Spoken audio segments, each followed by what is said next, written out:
Kisah tobatnya pembuat berhala terkemuka dari Bani Salamah. Amr bin Al-Jamuh, seorang pemuka dan tokoh Bani Salamah yang pandai membuat berhala untuk disembahnya, akhirnya memilih untuk meninggalkan berhala-berhala tersebut dan memilih Islam. Hal ini dilatar belakangi dari gerakan pemuda Yasrib dalam memusnahkan berhala-berhala. Gerakan pemuda tersebut diikuti oleh Mu'az bin Jabal, salah seorang sahabat Nabi dengan kecerdasan dan kecakapan unggul dibandingkan dengan teman sebayanya.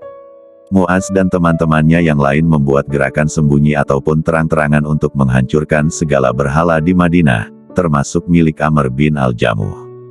Dalam Sirah 65 Sahabat Rasulullah karangan Dr.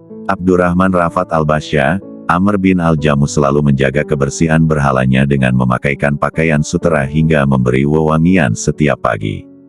Hingga suatu malam, kelompok Mu'az dan teman-temannya menghampiri rumah Amr bin Al-Jamuh dan mengambil berhalanya. Kelompok pemuda itu melemparkan berhala milik Amr bin Al-Jamuh ke dalam sebuah lubang tempat pembuangan sampah dan kotoran. Letaknya tidak jauh dari belakang perumahan Bani Salamah. Pagi harinya, Amr bin Al-Jamuh pun menyadari ketidakberadaan berhala yang sangat dijaganya.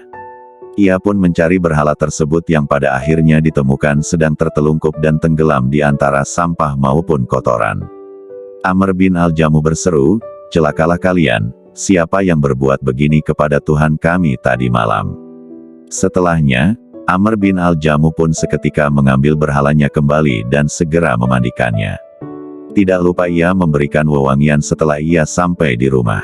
Amr bin Al-Jamuh pun berkata pada berhalanya yang bernama Manat, "Ya Manat, kalau saja aku tahu siapa yang telah berbuat kepadamu, pasti akan aku siksa dia." Malam pun kembali tiba, Amr bin Al-Jamuh sudah tertidur pulas. Lagi-lagi, kelompok Mu'az menjalankan aksinya seperti yang telah mereka lakukan sebelumnya. Hal ini pun membuat Amr bin Al-Jamuh mencari berhalanya lagi keesokan paginya. Berhala Amr bin Al-Jamuh kali ini ditemukan di lubang yang lain, namun sama seperti sebelumnya, dalam keadaan kotor. Amr bin Al-Jamuh pun kembali memandikan hingga membersihkan berhalanya sekaligus mengancam siapapun yang melakukan hal ini pada berhalanya. Kejadian ini terus berulang tiap malamnya. Berhala Amr bin Al-Jamuh selalu ditemukan di lubang kotoran keesokan paginya dan ia kembali memandikannya.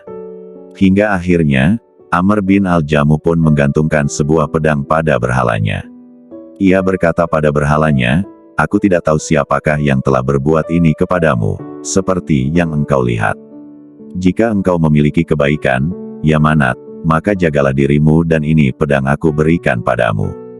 Amr bin Al-Jamuh yang sudah menginjak usia senja pun tidur dengan lelap pada malam harinya. Setelahnya, kelompok pemuda sebelumnya masih terus menjalankan aksi mereka namun dengan cara yang berbeda. Kali ini, mereka mengambil pedang yang tergantung di leher berhala tersebut. Kemudian, mereka mengingatkan berhala milik Amr bin Al-Jamuh pada leher seekor anjir yang sudah mati. Mereka kemudian meletakkan keduanya pada lubang yang sama. Amr bin Al-Jamuh pun terbangun pada keesokan paginya. Ia tidak menyangka berhalanya tetap hilang dan justru menemukannya terikat dengan seekor anjing yang mati pada sebuah lubang penuh kotoran. Saat itu pula, Amr bin Al-Jamuh berkata, "Demi Tuhan, kalau benar engkau adalah Tuhan maka engkau tidak akan terikat bersama anjing di dalam lubang." Pemuka dari Bani Salamah ini pun akhirnya memilih masuk Islam. Ia meninggalkan kebiasaan lamanya menyembah berhala dan menjalankan keislamannya dengan baik.